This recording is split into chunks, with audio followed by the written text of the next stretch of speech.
Bismillahir Rahmanir Rahim. Assalamu alaikum wa rahmatullah. In the previous video, we continued to learn about the fundamental moral qualities in relation to the doing of good. As usual, the link to the previous video as well as the book under study, The Philosophy of the Teachings of Islam, is in the description below.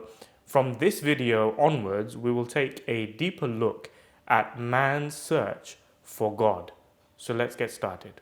اسمعوا صوت السماء جاء المسيح جاء المسيح. Another natural condition of man is that he is naturally in search of an exalted being with whom he has an inherent attraction. His Holiness presents the example of a child's attachment to its mother from the moment of its birth. As soon as it is born, it displays a spiritual characteristic of being inclined towards the mother and being inspired by her. As it grows, it finds comfort only in the lap of its mother, and nothing is able to beguile it away from her. Explaining the nature of this attraction, His Holiness states, "It is the attraction which the true Creator has implanted in the nature of man. The same attraction comes into play whenever a person feels love for another. It is a reflection of the attraction that is inherent in man's nature towards God, as if he is in search of something that he misses, the name of which he has forgotten, and which he seeks to find in one thing or another, which he takes up from time to time. A person's love of wealth, or offspring, or wife, or his soul being attracted towards a musical voice are all indications of his search for the true beloved." So, this everlasting spiritual thirst to be connected with something bigger than yourself is in actuality man's search for establishing a connection with God. The Holy Quran presents a beautiful analogy in this regard, that the world is like a glass palace, the floors of which are paved with slabs of glass, under which a rapid river flows. Every person fears to tread on the glass, imagining it to be running water.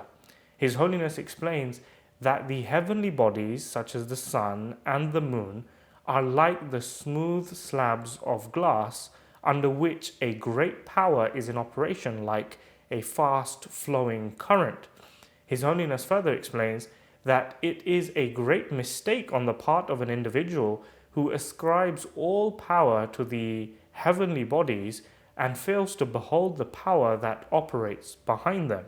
His Holiness explains that God is imperceptible and is latent in everyone like the quality of fire. Reason alone is not sufficient to acquire certainty of belief in him. Explaining this further, His Holiness states, "The being of God Almighty, despite its brilliance, is utterly hidden. This physical system that is spread out before our eyes is not alone sufficient for its recognition. That is why those who have depended upon this system and have observed carefully its perfect and complete orderliness, together with all the wonders comprehended in it, and have thoroughly studied astronomy, physics, and philosophy, and have, as it were, penetrated into the heavens and the earth, have yet not been delivered from the darkness of doubts and suspicions. Many of them become involved in grave errors, and wander far away in pursuit of their stupid fancies. Their utmost conjecture is that this grand system, which displays great wisdom, must have a maker. But this conjecture is incomplete, and this insight is defective. The affirmation that this system must have a creator does not amount to a positive affirmation that he does in truth exist. This is because reasoning has always required an aid. Even in the scientific world, the most reasoning can achieve is a hypothesis, the truth of which is established through the aid of repeated scientific experimentation. The same holds true for experiencing God. Since he is not limited to this finite world, reason requires the aid of revelation from God himself, who confirms his own existence.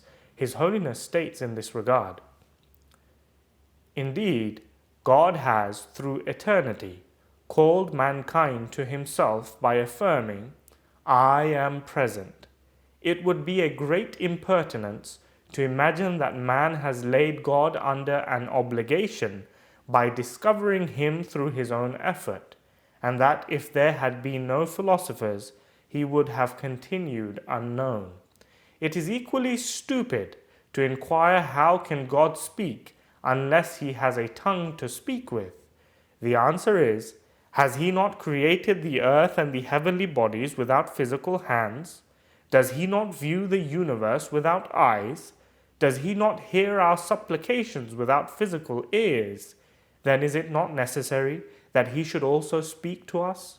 Nor is it correct to say that God spoke in the past but does not speak now. We cannot limit his word or his discourse to any particular time. He is as ready today to enrich his seekers from the fountain of revelation as he was at any time. The gates of his grace are as wide open today as they were at any time." Bringing us to the end of today's dars. In the next dars, we will start looking at some proofs of the existence of God. As mentioned before, I have linked the book in the description below, the book, The Philosophy of the Teachings of Islam. Make sure to click on the bell icon so you are informed of future episodes, and also make sure to subscribe, like and share this video so that we can enable as many people as possible to benefit from the treasures left behind by the Promised Messiah alayhi salatu wasalam. Until next time, Assalamu alaikum wa rahmatullah.